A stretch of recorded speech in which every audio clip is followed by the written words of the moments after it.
Hi అండి అందరికీ please subscribe చేసుకొని లైక్ కొట్టండి. ఇక్కడ వచ్చేసి మనం చికెన్ దమ్ బిర్యానీ చేసుకుందాం. చికెన్ దమ్ బిర్యానీకి ముందుగా చికెన్ లెగ్ పీసులు కొట్టించుకొచ్చుకోవాలి. లెగ్ పీసులు కొట్టించుకొచ్చుకొని శుభ్రం కడుక్కొని పక్కన పెట్టేసుకోవాలి. లెగ్ పీసులన్నీ కడుక్కొని శుభ్రం చేసి పక్కన పెట్టేసుకున్నాక ఒక గిన్నె పెట్టుకొని ఆ గిన్నెలో కొంచెం నూనె వేసుకొని 2 స్పూన్లు ఆయిల్ వేసుకొని అది వేడెక్కనిచ్చి ముందే కడిగి పెట్టుకున్న లెగ్ పీసులన్నీ ఆ నూనెలో వేసేసుకోవాలా.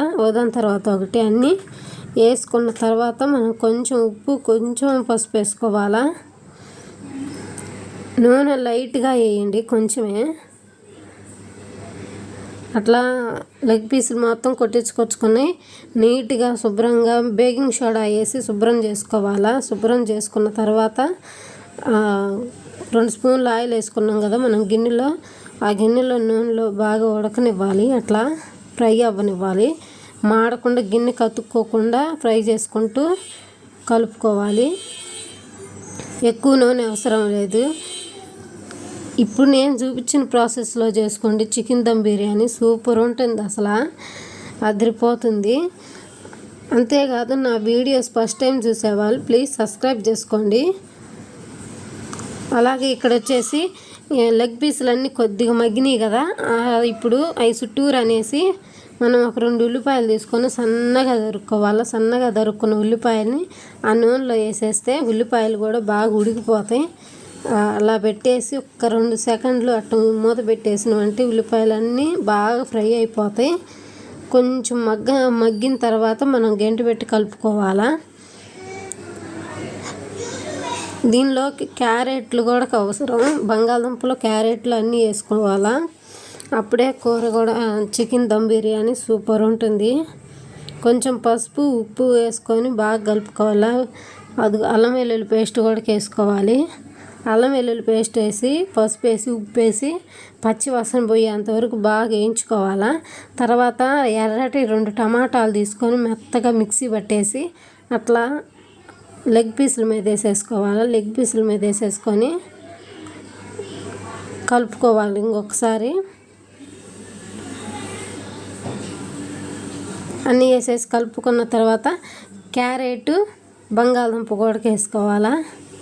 క్యారెట్ బంగాళదుంప వేసేసుకున్నాక చూసుకొని కలుపుకోవాలి.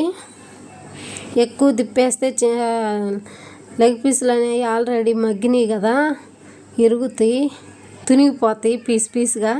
అట్లా తునగకుండా ఉండాలంటే పీస్ అవ్వకుండా ఉండాలంటే లైట్గా తిరిగేసుకొని అట్లా తిరిగేసుకుంటూ బాగా ఉడకనివ్వాలా. లో ఫ్లేమ్లో మంట పెట్టుకొని ఉడకనివ్వాలా.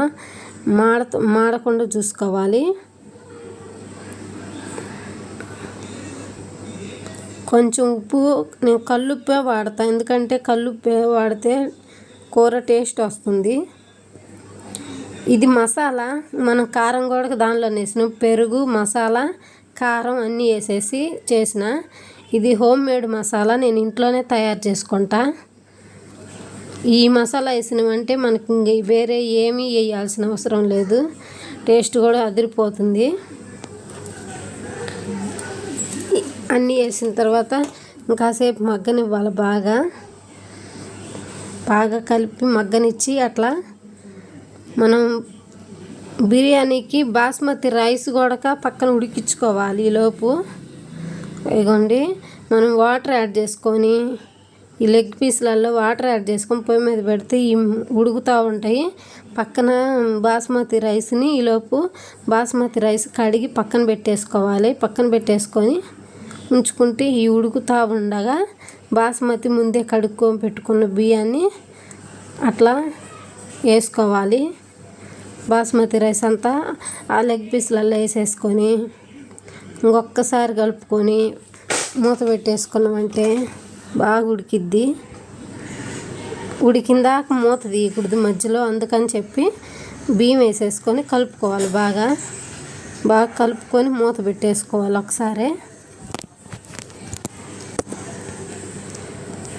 ఇట్లా లైట్గా పై పైన గంటి పెట్టి తిప్పేయాలా. లేకపోతే ఎక్కువ తిప్పినామంటే ముక్కంతా లెగ్ పీస్ అంతా ఇరిగిపోతుంది,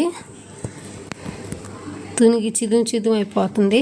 అందుకని చెప్పి పైన తిప్పేసుకొని అట్లా రైస్ అనేది దగ్గర పడుతుంది, అదిగో ఉడుకుతా అట్లా ఉడుకుతుంది.